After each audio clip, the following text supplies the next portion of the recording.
Hello, everyone, and welcome to a very, what would be an inspirational story of struggle, a story of just sometimes you have no idea what's going to happen next. It's sometimes unpredictable, but the bond between brothers, what people can do if they work together, and I'm talking about biological brothers today, because none of us know the future. All we can do is follow the values and the principles and the virtues that were set forth for us by our parents, our families, our community, and those that influence us, whether it's the school, the college, the church, whatever. Because none of us know the script to our lives.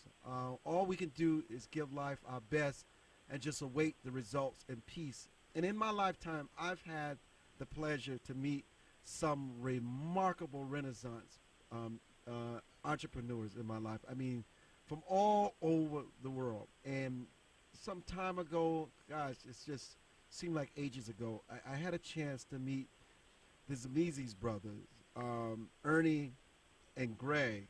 And they were always entrepreneurs, but more importantly to me, they were just good people. They were just good role models. They were just sincere. They were honorable. They cared about the community. And I always said, you know how we say sometimes, I know they've gone places, but they're going to go to better places in life. They have so much work to do. And so when I was reading 20 years on the small screen, in all the years, and this is a quote, we've been in the business. Our phone number hasn't changed. This is from Ernie Schimizzi, who with his brother Greg has had a strong hold on the local television market in New York for almost 2 decades.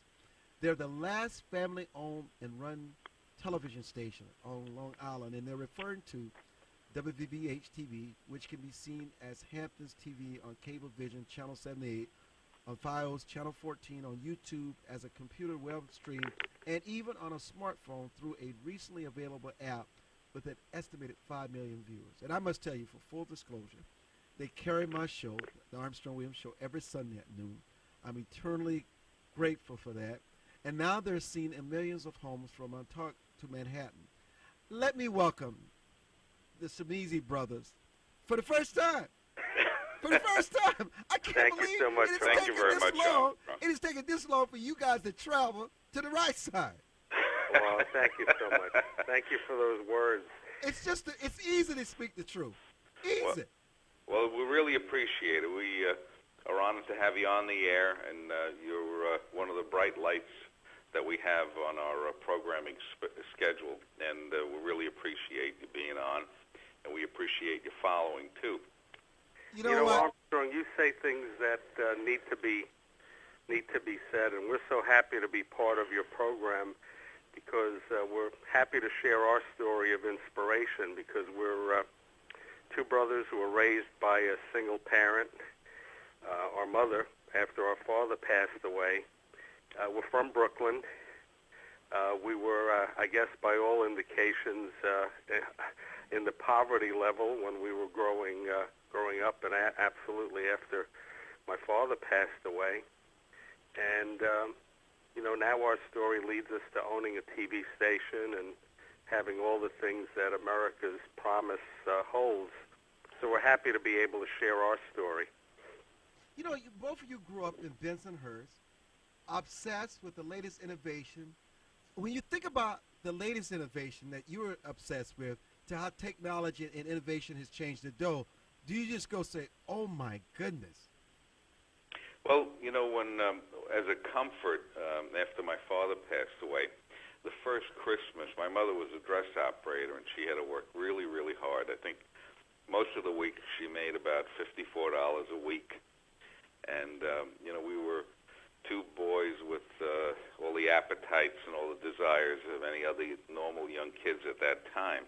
And we worked hard, too, and we would help her at night when she would come home from a full day of work. We would help her do homework. She had a sewing machine at home, and she would take in extra work, and we would reverse belts all night long watching television after doing our homework. And the first Christmas, she bought us a typewriter, and we shared it, as we shared all our toys, and we learned to type pretty quick. And then the second one, the second Christmas, we got a voice tape recorder, and she lugged it on the subway all the way home, and surprised us with it. And we developed our better speaking voices because we didn't want to speak like we came from Bensonhurst, you know.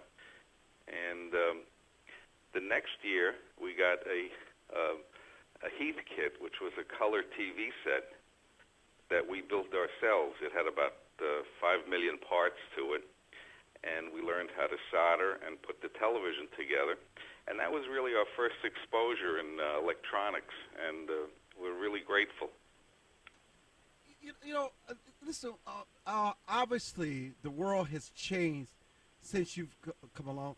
Where did you both get your innovation and the technical side and the fact that you wanted to be in the television and the broadcast market? Well, you know, you say the world has changed, and I agree with you, but one thing I hope hasn't changed, and that is the desire to please our parents. And I can tell you that everything we've done was to make our mother proud. You have to realize that, you know, the name Bensonhurst has a meaning in the United States. People think of it in terms of the home of Jackie Gleason, the honeymooners, but it was also the place where you know, there was serious problems in the not too distant past, where there were racial issues and whatever. But we find that as the neighborhood that is all-encompassing, I think any negativity that might have occurred has changed. But it was a neighborhood also where organized crime has its roots. People in the recording industry, many people that started in comedy, many people that went on to the motion picture industry. So you can go either way. The family that owns Barnes & Nobles today all came from that area that we grew up in. And what happened, the hallmark of that area is if you could dream it, you can do it. And you know what?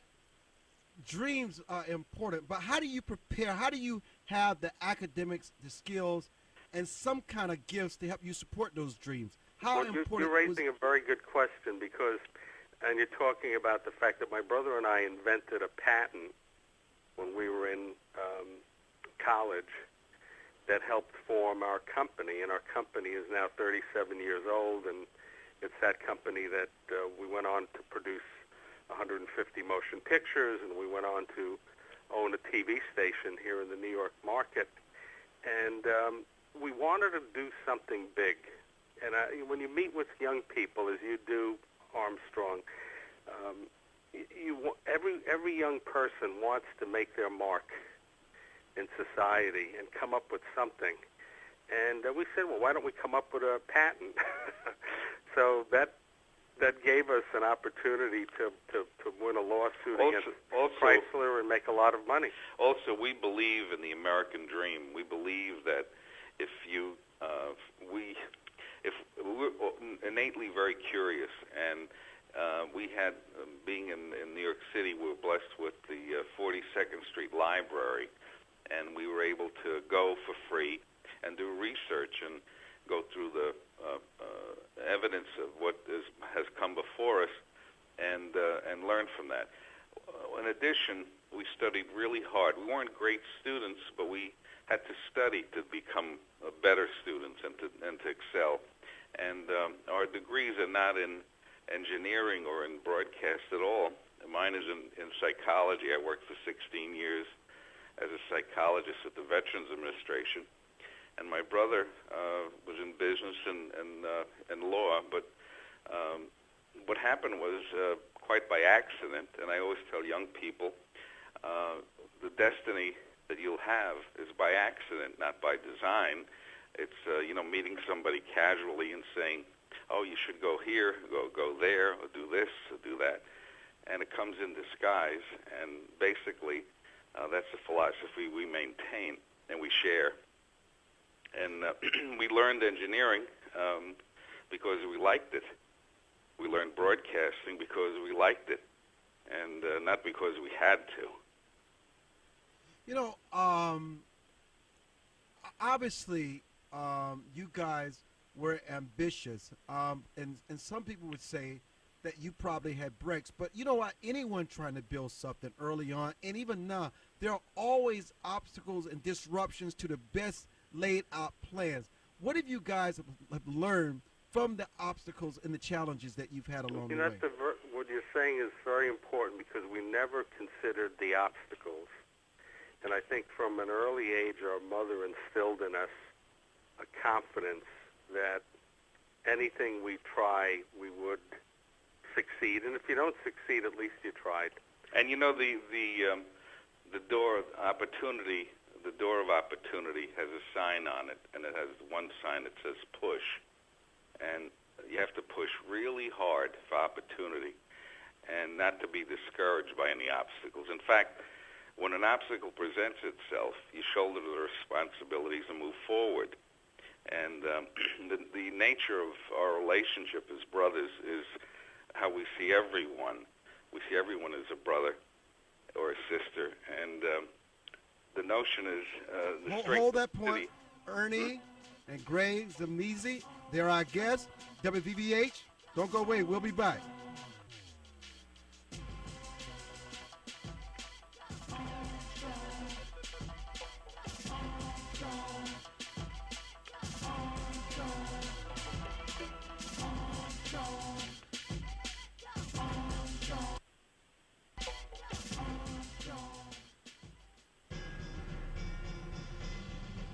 Where heads of state, sports, entertainment, and political celebrities meet. You're listening to Armstrong Williams. You were mentioning brothers and sisters. Please continue as we profile the Schimizzi's brothers out of New York. Go ahead.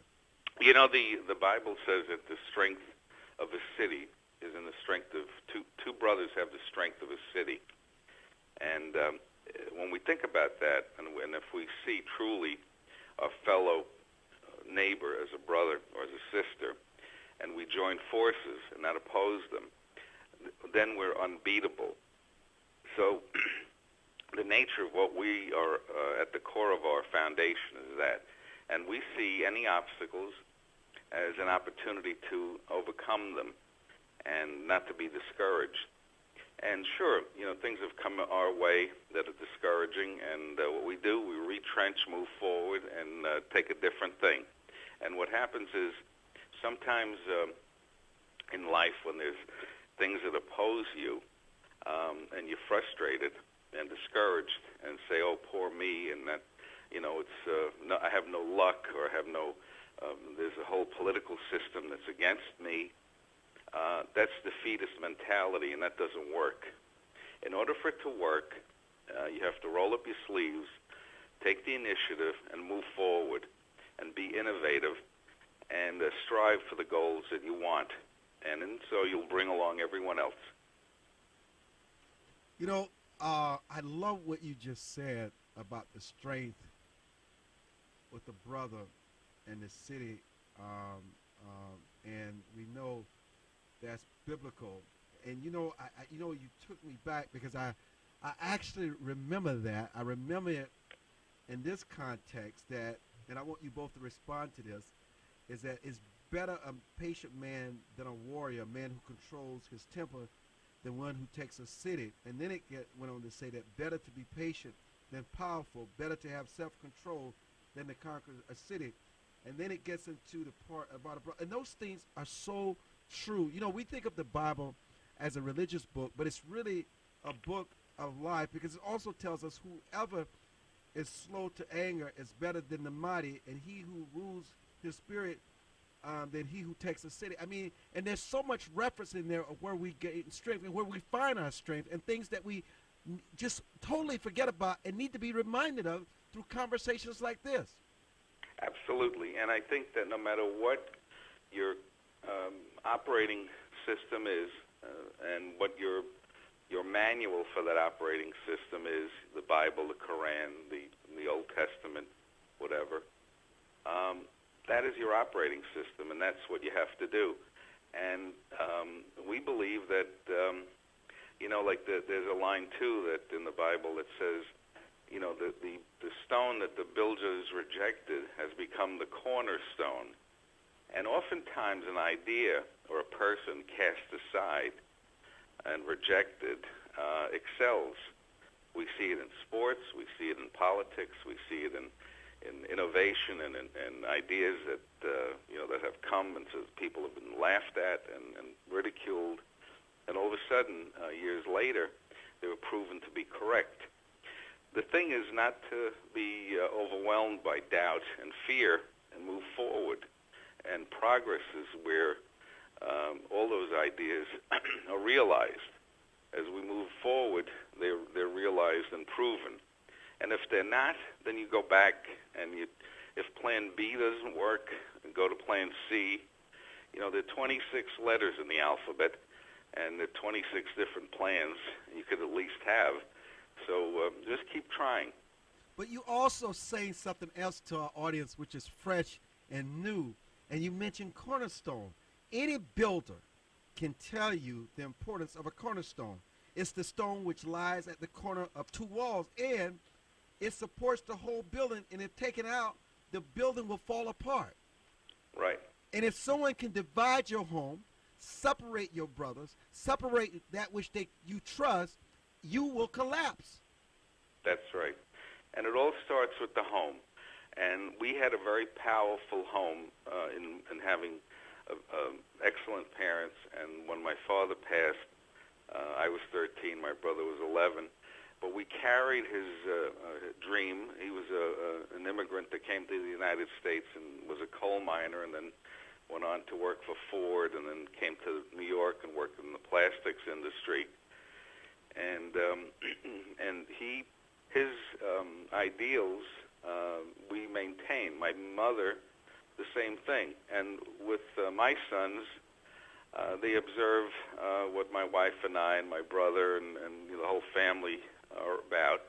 And we insist on, around the table, we are most honest and extremely open for suggestions and criticisms and the love that there's there. It supports anything, so we can kind of always retrench and refuel around the table, or around the fact that whenever we're gathered together, that gives us the strength and inspiration to move forward.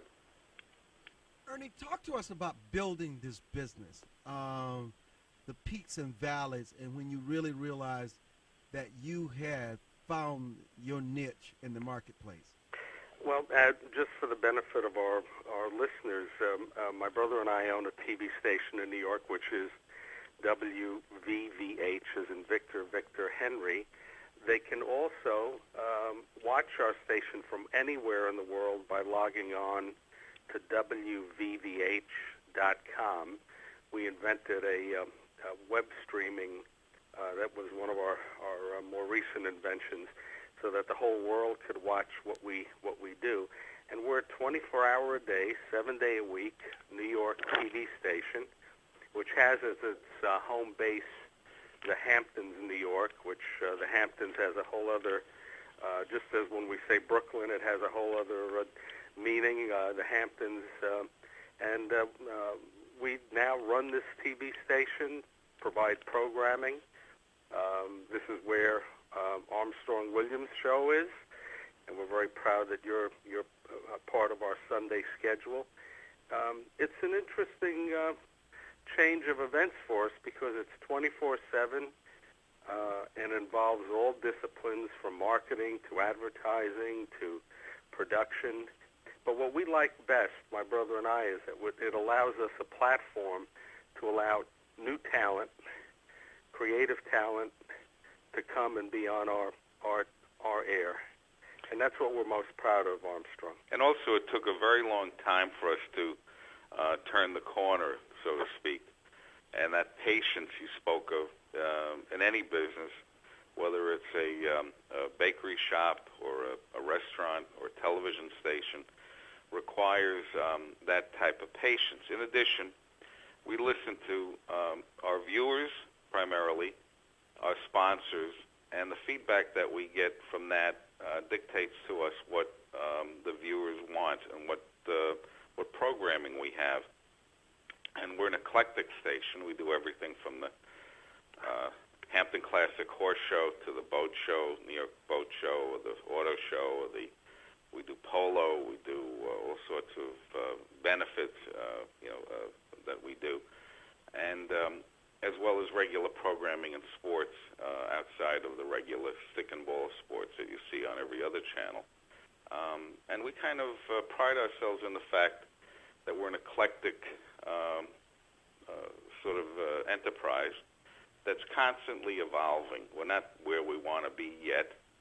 We kind of have an idea, and we're moving in the direction of being better every moment we're on the air.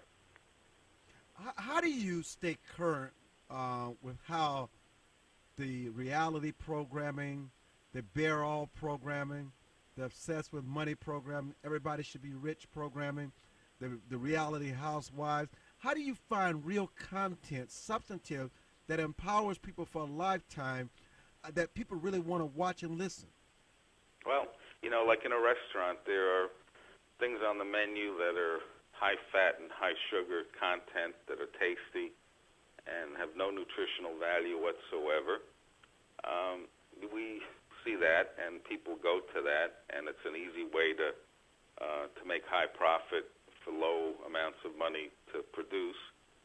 And then there's things on the menu that are vegetables and things that are fruits and things that and protein-based stuff that is more of substance and can build your body better.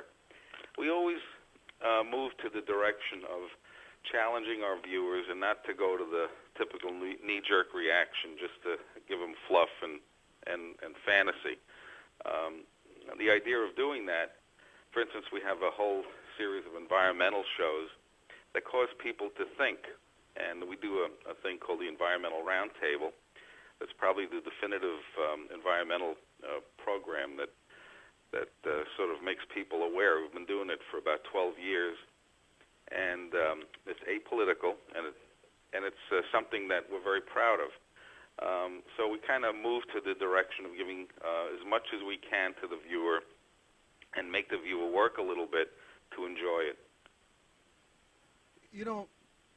I will tell you this. There is so much competition in the world of broadcast. How did you guys carve out your unique niche in the marketplace? You keep it relevant. You have these incredible listeners. They're loyal. They're faithful. I mean, in terms of the programming, what about the ideas? What about the innovation? What about staying relevant? What about staying on the cutting edge? It requires time. It requires resources. It requires talent. And sometimes, especially, we have become sort of like a global economy. So much of American programming is shipped overseas, and you guys talk about your world streaming, where people can see your programming worldwide. Well, what you said is exactly to be accessible, to be open. To be willing to change.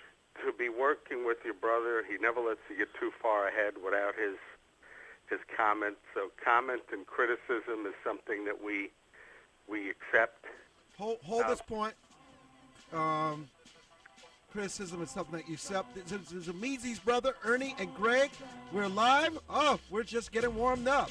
www.livestream.com/Armstrong Williams, rightsidewire.com. We're coming back strong.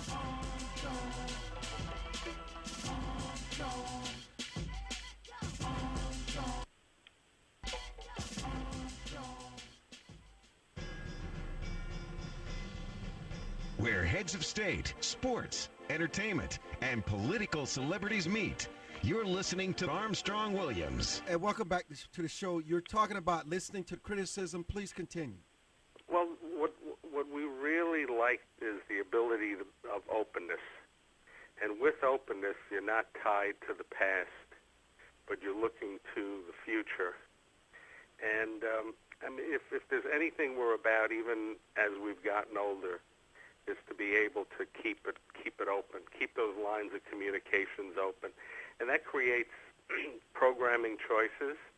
On our channel, you'll see wrestling because there are people who love wrestling, and we have a loyal audience that loves that. But there's also people who want to see, the art from the National Gallery in Washington. We also have at 3 o'clock in the morning. We have, believe it or not, ping pong from China.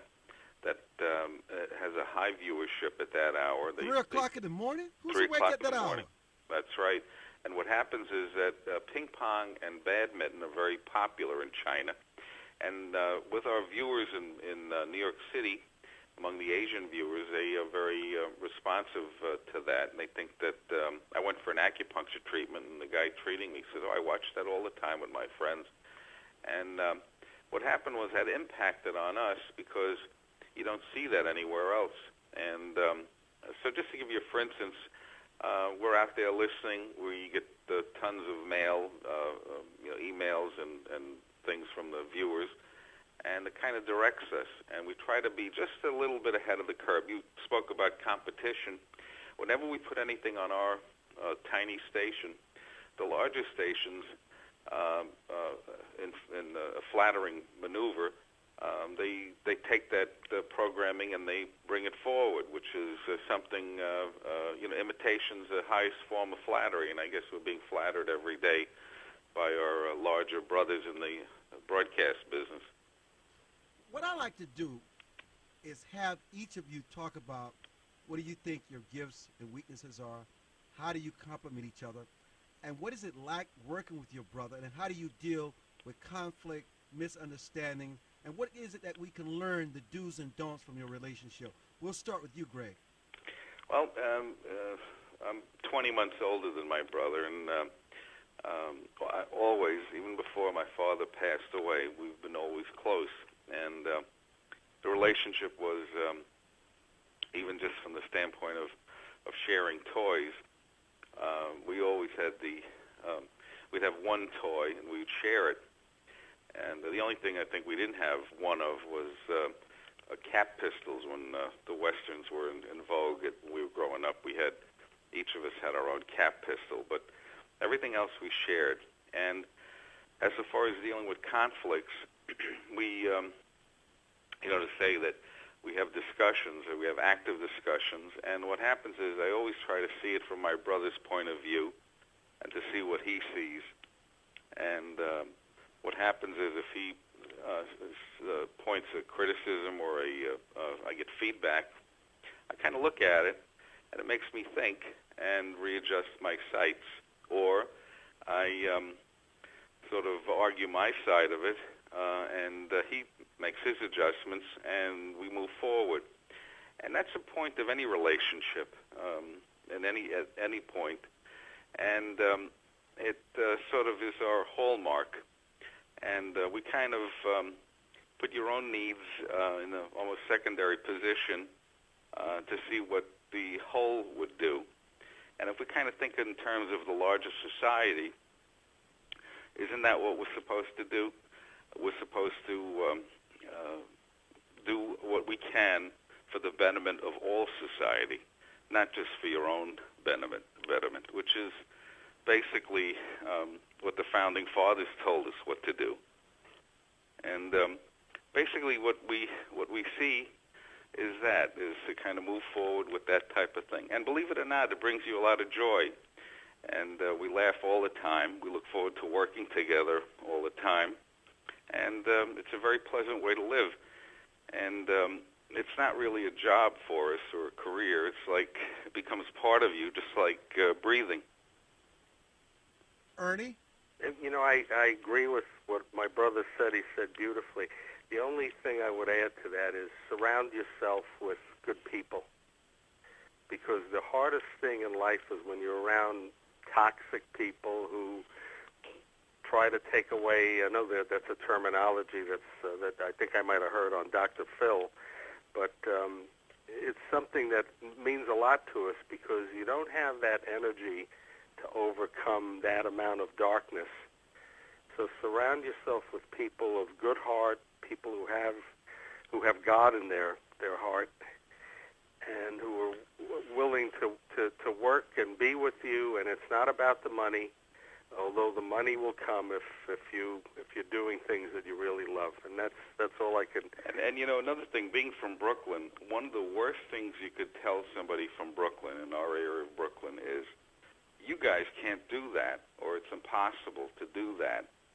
And that in itself becomes the gauntlet is laid down, and you will do everything in your ability. If you can't get through the door, you will make a door. If you can't get through that door, you'll burrow under and go under the wall and come out the other side.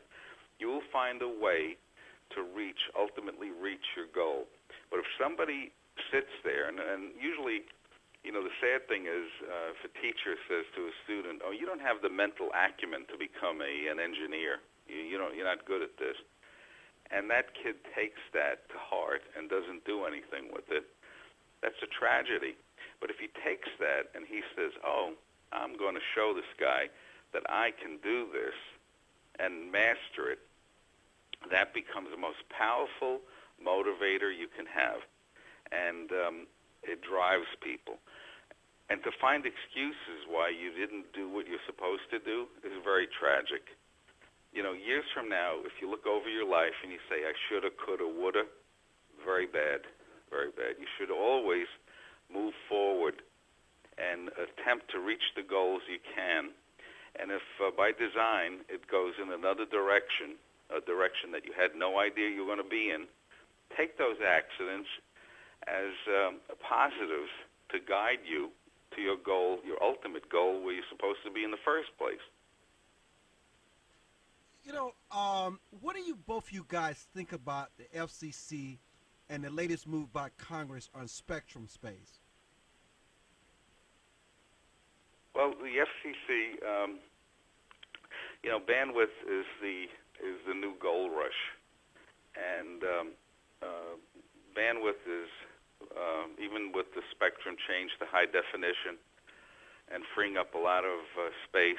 The space is limited, and right now those things have to be safeguarded. And what you don't want to have happen is the fairness of it being taken away. And we're an FCC licensed station, and we have to meet certain criteria. And we're proud to be stewards of the license that is really a public entity that the FCC grants us a license to oversee. And we're scrutinized for what we do, and that's good. And the public has a say in it, which is what it should be. We don't want a situation where this bandwidth, through some political maneuvering or some other things, to be handed off to larger corporations or entities that might not even be here in the United States through a series of other handoffs that kind of lose the spirit of what it's about. Communication is the only safeguard that we have in protecting our freedom. A station might have sponsors, and if the news department goes out after let's say it's a car dealership that's ripping off its clients, and that station goes after them, that is the freedom that a broadcaster has, and that goes against their economic sense. And it says, well, my God, you're actually going after the guy that's paying a check every month to be on your air, but you're going after them. And that's something that is safeguarded, and your freedom to do that has to be safeguarded, no matter where the bandwidth is, if it's on the internet, or if it's on the radio, or if it's on television, or if it's on the satellite. All of those things have to be safeguarded so that when somebody tunes in, they're actually hearing the truth or a truthful statement, and all sides have to be represented. Ernie, what do you think it is today that creates the biggest obstacle for your industry going forward?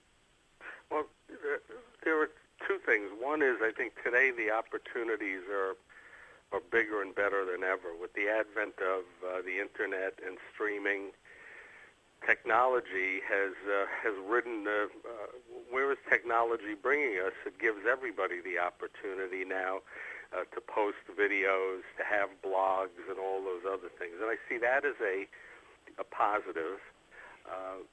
The negative is, how do you make money with it? And we all need to pay our bills every month, so it becomes an issue for people who want to have careers in television and the media. How do you attract an audience so that you can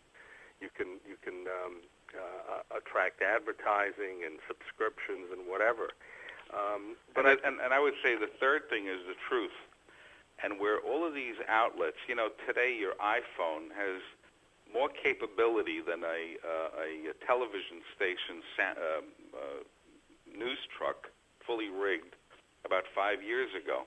When they would roll out those big trucks, your cell phone, your iPhone or your Android has as much capability of uploading a video live than those trucks can do. The only problem today is the truth. And since people say, well, I saw it on the internet to be so. Armstrong Williams, we're talking to the Schimizzi's brother, Ernie and Greg. We'll be back with some final thoughts. Don't go away.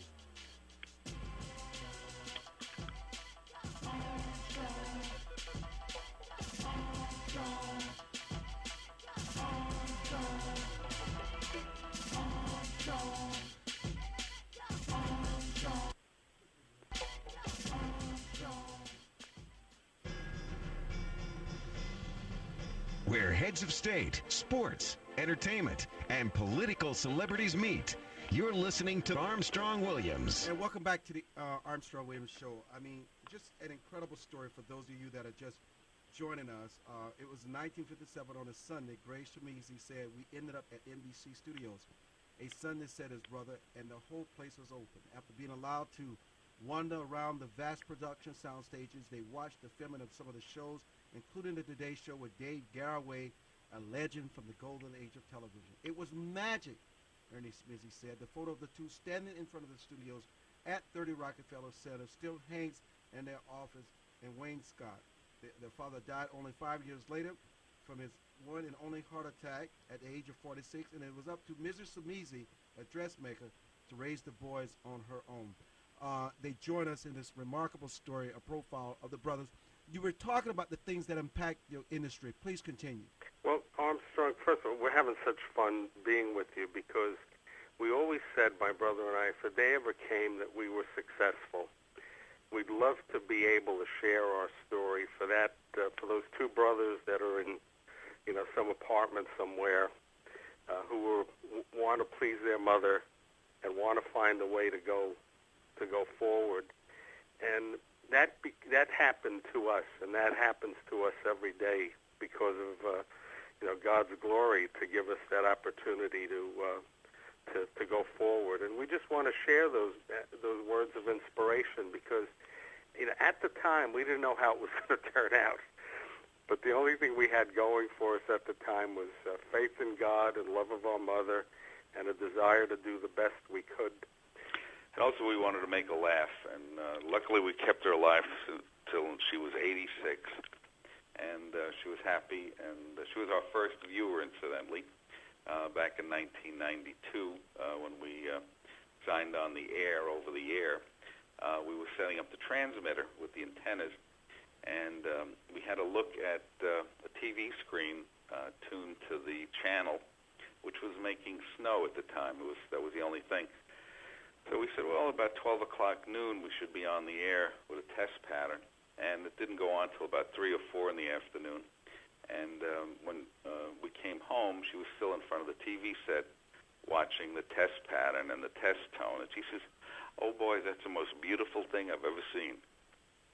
Wow. I know you got a laugh out of that. Yeah. We did. We said, if we could do this, and we're hooked, And that wasn't even any programming. She was a committed supporter. Immediate support. Yeah, with support like that, Armstrong, how can you not succeed? But there are people who don't have that type of support, and I realize that. But you still can succeed if you're true to yourself. What can you share with others that would like to pursue your industry? What are the pitfalls? What are the rewards? The things that you should be careful about? The regulations? Talk about that. Well, the regulations are something that you have to be mindful of. The rules are put there to trip you up or to, whatever. And you've got to, you can't be oblivious to what the rules are, especially as they relate to federal rules or whatever. But one advice I would give, and I always give to whenever I'm speaking on this subject, is try it. Do something. Even if you work for a smaller radio station, newspaper, a blog, or whatever, get your personality out there. What makes you unique?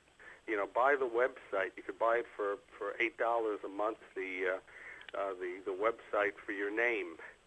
Set up your name. Get business cards with your name on it. Also use YouTube effectively. Sharpen your talent.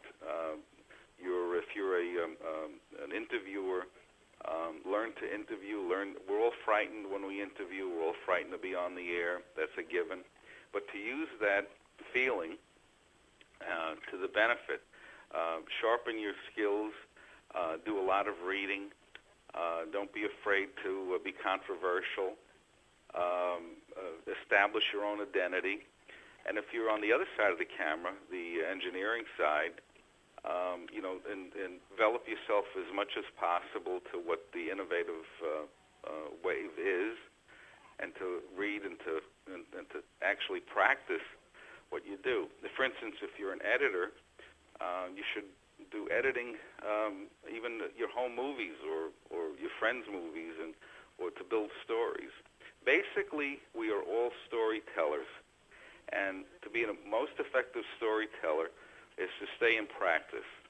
And we see television as an art form, and the art form is a fluid art form because you can't contain it in a frame or sort of hang it up on the wall like you do a painting, because it flows. And basically, the thing that captivates people always is a good story. And, human nature being what it is, we always are interested in what our neighbors are doing, and to be part of that continuum through electronic means of television. And we see television as a viable form. It's going to change shape within the next few minutes, but it's still going to be television as we know it. And it's no different than those two boys in front of the NBC studios in 1957, looking at the only 4 television programs that were in color. You know, those were the days of black and white TV, and the innovation was color. And no family could afford color TV in those days. And NBC had 4 programs on. And from those humble beginnings, we are now into 3D TV and 4D TV and holographic television and all these other forms of the same thing. But basically, it's, watching something that is brought to you electronically, and to be part of an electronic community that we all share. Has it changed for the best with all these other network and cable stations popping up all over the globe? Well, there's more variety, that's for sure. But does that mean it's better? Not necessarily. I think there's just, there's so many choices to the point where maybe people can't make a choice anymore. But we remember growing up that Ed Sullivan was on Sunday night, and 90% of the viewers will watch that one program. You know, when the Beatles showed up on Ed Sullivan, everybody saw it. And that's the main thing, is that today you don't have that commonality. You know, but I tell you, sometimes people long for the days of the Beverly Hillbillies, Gunsmoke, Julia, I Love Lassie, Rawhide. Will we ever return to those days? You know, it's something what you're saying. If the television industry produces programming that people that strikes a chord in what people want, but the only problem is, and I'll give you an example. For a while, there was all of that, like Jerry Springer type shows, and because somebody felt that the least common denominator was that sort of type of television. And it's up to people in the industry, and these are people who are at greater levels than my brother and myself are, to try to uplift the nation. And right now it seems they're going to the least amount of trashy sort of stuff because that attracts an audience. And also, like reality TV, and also the viewers also.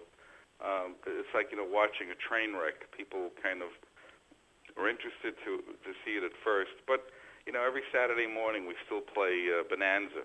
And Bonanza basically... wow. Yeah, we do. And we get a very good viewership with that. And one of our viewers said, yeah, it's like watching oatmeal for the eyes or something like that, one of the viewers wrote it. And Saturday morning they kind of glide into it. And basically it's... Bonanza was of an era when, that type of thing was,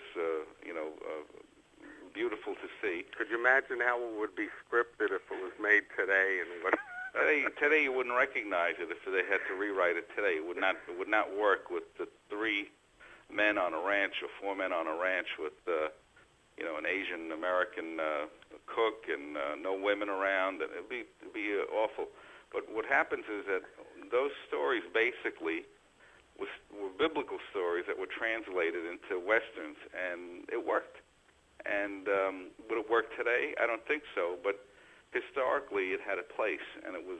And today, when people view it with a sense of nostalgia, it has a very deep level of enjoyment when they see it. What have we missed from this conversation? And we have about 2 minutes left that you guys would like to say in closing, because this has been a phenomenal one-on-one with the Schimizzi brothers. Well, we're grateful that you gave us an opportunity to speak to your audience. We're very grateful that you're on the air with us.